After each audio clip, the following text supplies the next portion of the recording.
Welcome to Jnana Diksha, concept based digital learning. नमस्कार बच्चों, मेरा नाम नागवसंता है। मैं गिरिजन गुरुकुल पाठशाला देवरकोंडा की हिंदी अध्यापिका हूँ। छात्रों, पाठ आरंभ करने से पहले आपको मैं एक कहानी सुनाना चाहती हूँ। कहानियां सुनना आपको अच्छा लगता है ना? ठीक है, तो ध्यान से सुनिए। इस कहानी के लेखक श्री सुदर्शन जी हैं। कहानी का नाम अपनी कमाई। एक दिन प्रातः काल के समय एक धनी बाप ने अपने आलसी और आनंद प्रेमी बेटे को अपने पास बुलाकर कहा, जा कुछ कमा कर ले आ, नहीं तो रात को भोजन नहीं मिलेगा। वह लड़का बेपरवाह, दुर्बल और निर्लज्ज था। परिश्रम करने का उसे अभ्यास ही ना था। वह सीधी अपनी माँ के पास गया और रोने लगा। माँ अपनी संतान को रोते हुए ही देख सकती है, इसलिए उसने एक सोने का सिक्का निकालकर अपने बेटे को दे दी। बेटे ने उसे ले जाकर पिता के सामने रखा। बाप ने कहा, इसे ले जाकर कुएं में फेंक दे। लड़के ने तुरंत पिता के आज्ञा का पालन किया। अनुभवी पिता ने सब कुछ समझ गया। अगले दिन वह अपने पत्नी को मैके भेज दिया।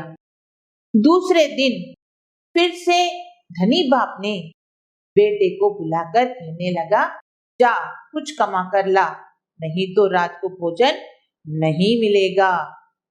अब लड़का अपने बहन के पास जाकर रोने लगा। अपने भाई के आंसुओं को देखकर वह विचलित हो गई। वह अपने सिंगारदान से 1 रुपया निकालकर अपने भाई को दे दिया।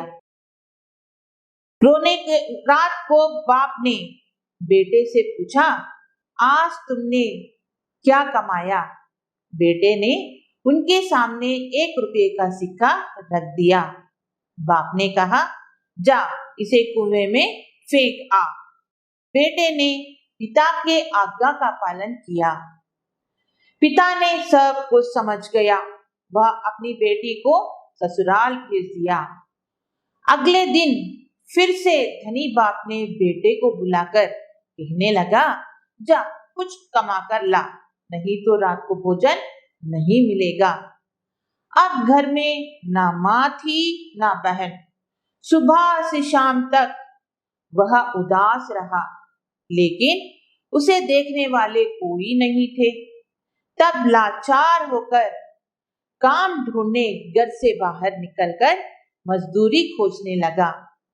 एक सेठ ने कहा, मेरी पेटी उठाकर घर ले चल, मैं तुझे 2 आने दूंगा। अमीर बाप के बेटे ने पेटी उठाई और सेठ के घर पहुंचाया, लेकिन तब तक उसका तन पसीने से भीग गया था। पांव कांपने लगे थे, गर्दन पीठ में दर्द होने लगा था। रात को बाप ने बेटे से पूछा, आज तुमने क्या कमाया? लड़के ने 2 आने जेब से निकालकर पिता के सामने रख दी। बाप ने कहा, जा इसे कुएं में फेंक आ। तब लड़के की आंखों में क्रोध की ज्वाला निकलने लगी। वह बोला, मेरी गर्दन टूट गई, आप कहते हैं कुएं में फेंक आ।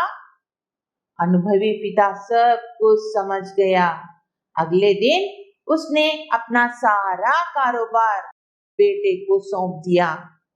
छात्रों, यह कहानी सुनने के बाद आपको क्या लगा?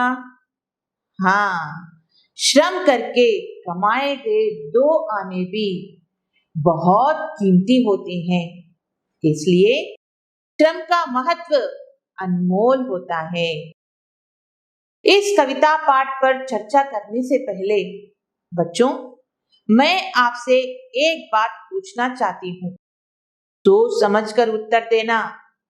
हाँ, तो बच्चों, कल्पना कीजिए कि आप एक चित्रकार हैं। चित्र उतारने के बाद उसे आप क्या करना चाहोगे? बेचोगे? लेकिन उसे बेचने का अधिकार आपको है? ठीक कहा आपने, उसे बेचने का अधिकार आपको ही है, क्योंकि उसे आप बहुत मेहनत से उतारा है। इसलिए उसे किन्हें दिखाना है या किन्हें बेचना है, यह अधिकार आपको ही है।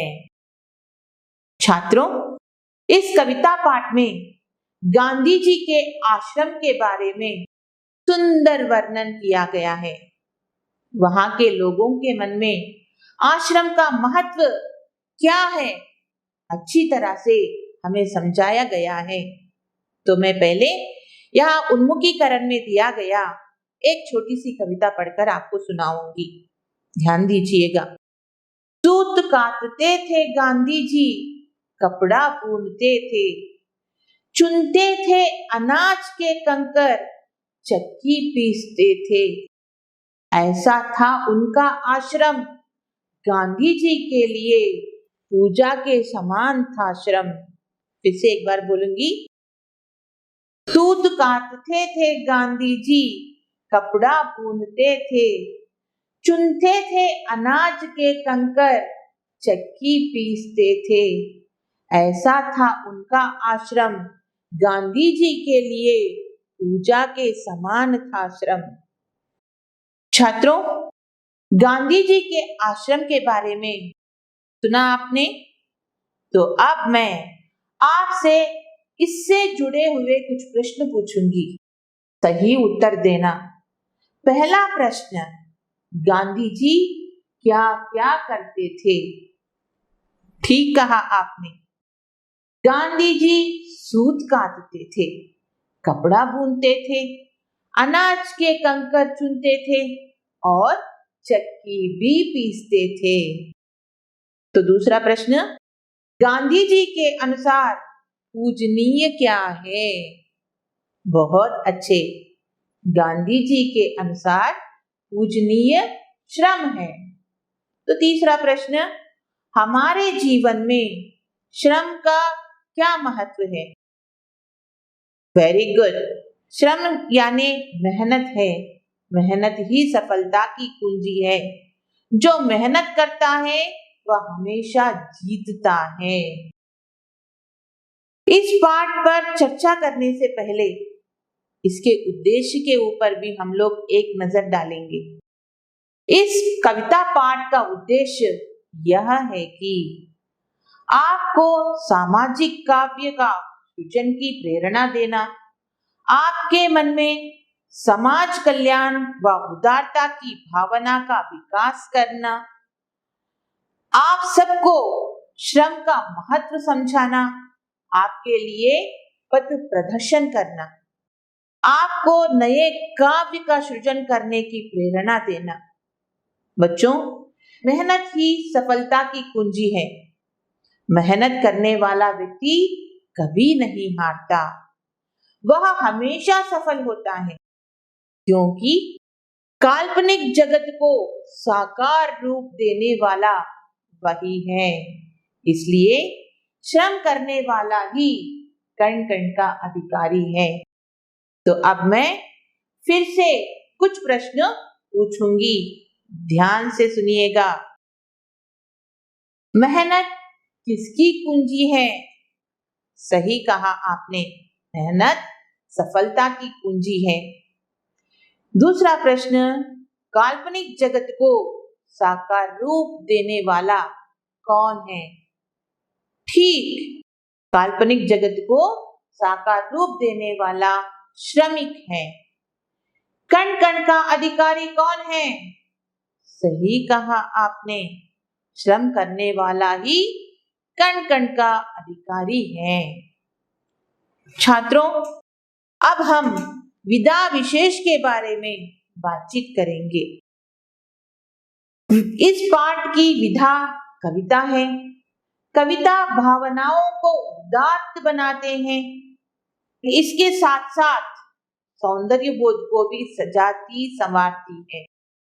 कम शब्दों में अधिक से अधिक भाव प्रकट करने की क्षमता इसमें निहित है। छात्रों, हम कवि के बारे में पाठ्य पुस्तक के साथ साथ अन्य जानकारी भी प्राप्त करेंगे। इस कविता के कवि श्री रामधारी सिंह दिनकर जी हैं। वे एक अच्छे लेखक, निबंधकार और क्रांतिकारी कवि हैं। इनका जन्म 23 सितंबर 1908 ईस्वी में बिहार राज्य में स्थित मुंगेर जिले के सिमरिया घाट नामक गांव के एक किसान परिवार में हुआ। इनकी माता मनरूप देवी और पिता रवि सिंह थे। दिनकर जी के पिता का देहांत बचपन में ही हुआ। तब से इनकी देखभाल माता मनरूप देवी और बड़े भाई वसंत सिंह ने की। दिनकर जी मुजफ्फरपुर के महाविद्यालय में हिंदी विभाग के अध्यक्ष, राज्यसभा के सदस्य और भागलपुर विश्वविद्यालय के कुलपति थे। इनकी प्रमुख रचनाएं मिट्टी की ओर, रेणुका, रसवंती, कुरुक्षेत्र और उर्वशी आदि हैं। इन्हें भारत सरकार द्वारा पद्म भूषण और ज्ञानपीठ पुरस्कार से सम्मानित किया गया है। उर्वशी कृति के लिए इन्हें ज्ञानपीठ पुरस्कार प्रदान किया गया है। इन्हें हिंदी का राष्ट्र कवि भी कहा जाता है। इनकी भाषा खड़ी बोली है।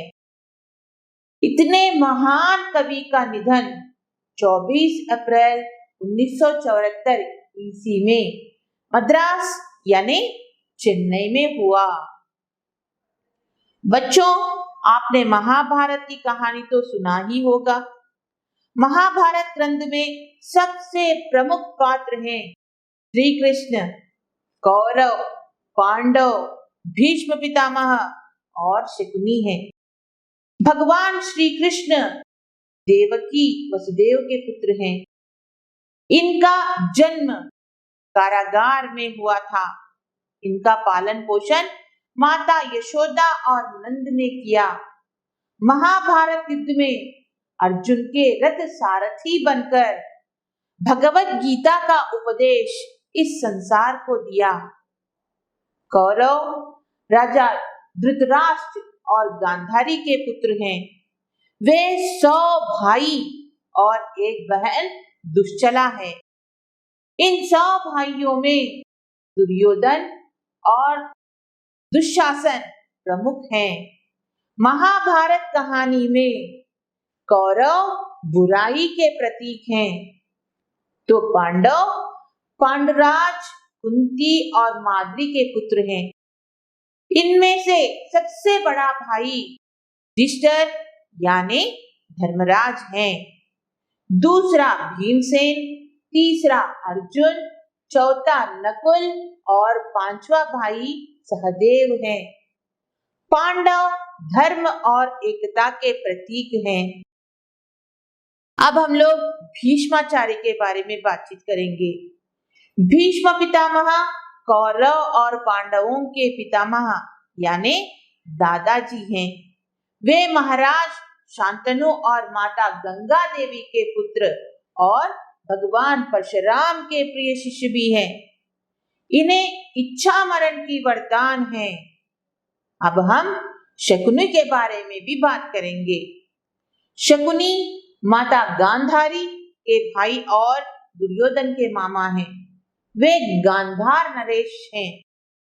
कहा जाता है कि इनके छल और कपट के कारण ही महाभारत युद्ध हुआ था। माना जाता है कि महाभारत युद्ध हरियाणा राज्य के कुरुक्षेत्र नामक स्थान के आसपास हुआ था। यह युद्ध पूरे 18 दिन चला था। इस युद्ध के 10वें दिन भीष्म पितामह अर्जुन के बाणों से घायल होकर बाणों की शैया यानी शरशैया पर लेट जाते हैं। यह कविता महाभारत ग्रंथ के 18 पर्वों में 12वां पर्व शांति पर्व उस पर आधारित है। अब हम विषय प्रवेश पर ध्यान देंगे। प्रस्तुत पंक्तियां कुरुक्षेत्र नामक काव्य से ली गई है। महाभारत युद्ध से हुआ विनाश को देखकर युधिष्ठिर बहुत दुखी हुआ। उन्होंने राजकाज त्याग कर वन जाने का निर्णय लिया। तब शरशैया पर लेटे पितामह भीष्म ने उन्हें राजधर्म निभाने का उपदेश दिया। पाठ की यह पंक्तियां उसी उपदेश पर आधारित हैं। मैं इस कविता को गाकर सुनाऊंगी। ध्यान से सुनिए और आप भी गाने की कोशिश कीजिए। यह कविता बहुत सुरीली और ओजपूर्ण है। ध्यान दीजिए। कण कण का अधिकारी कविता। एक मनुज संचित करता है अर्थ पाप के बल से, और भोगता उसे दूसरा भाग्यवाद के छल से।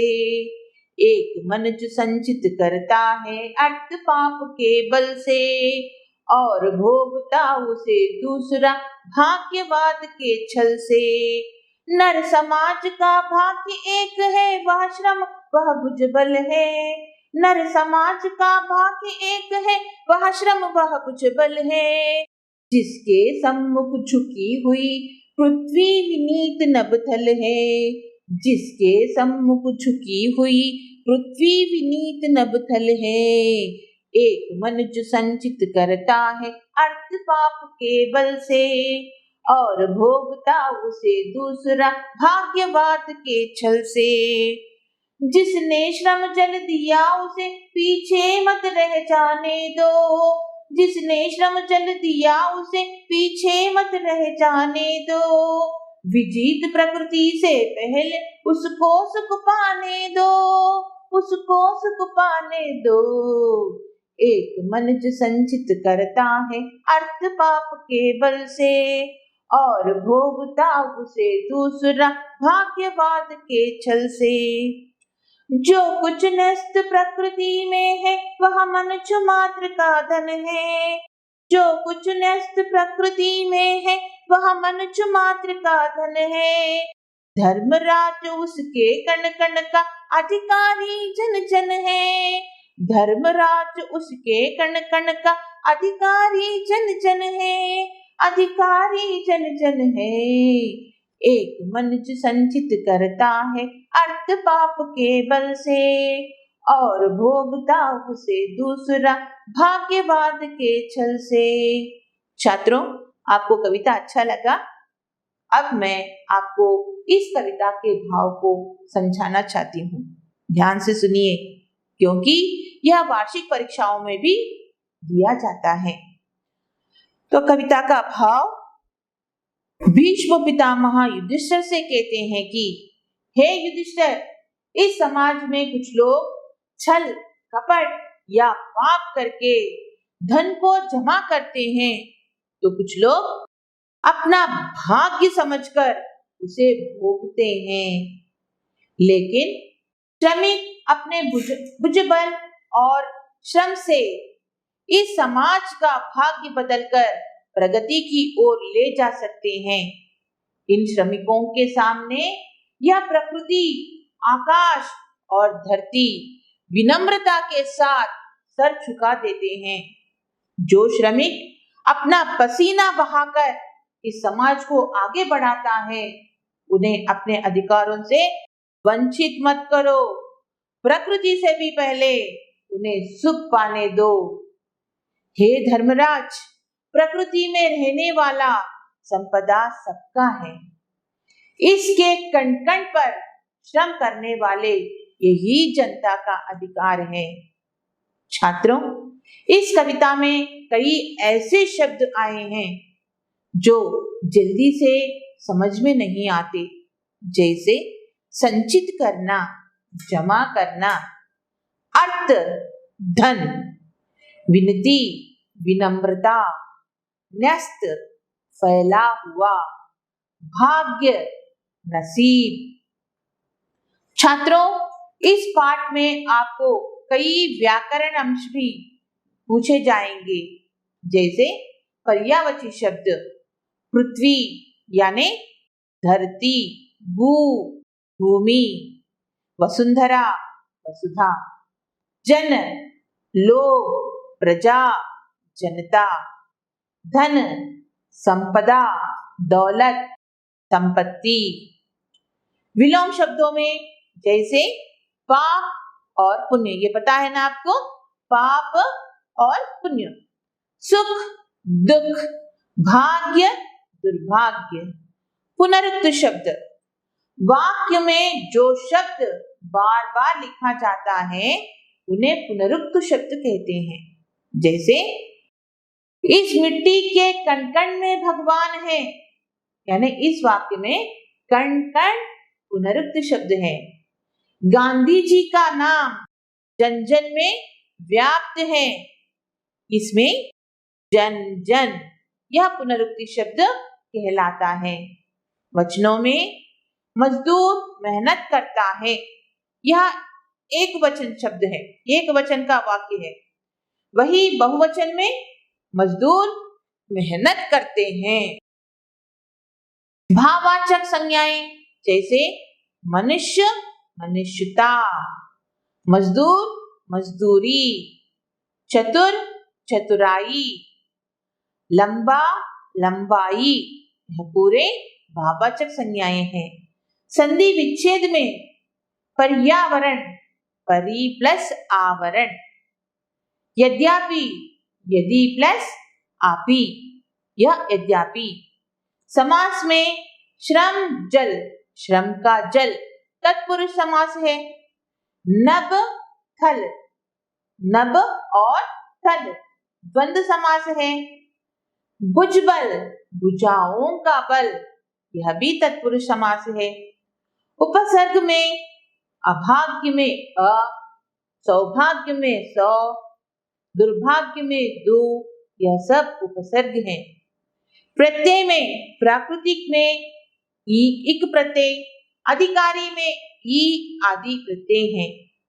लिंग में पुरुष श्रमिक के रूप में मेहनत करते हैं, यह पुल्लिंग बहुवचन में है।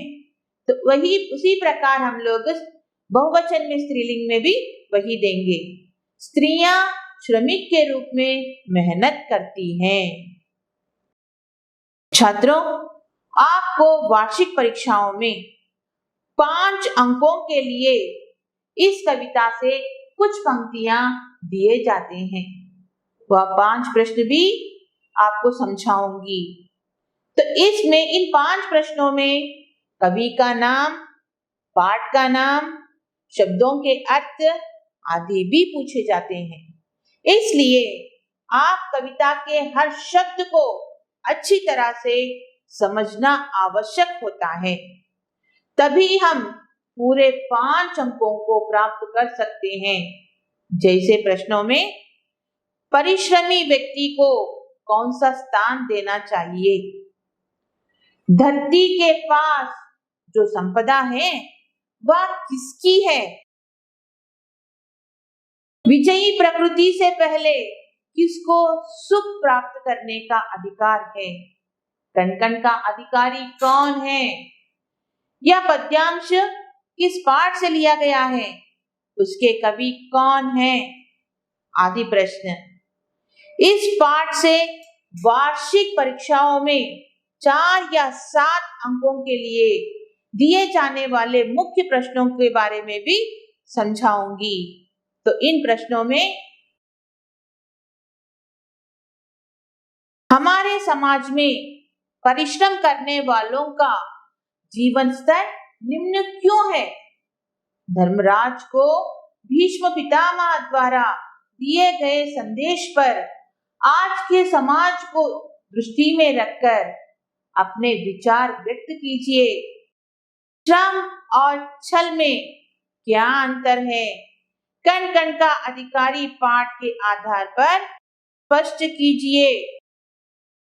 डॉक्टर रामधारी सिंह दिनकर ने कण कण का अधिकारी कविता के माध्यम से आज के समाज को क्या संदेश दिया है?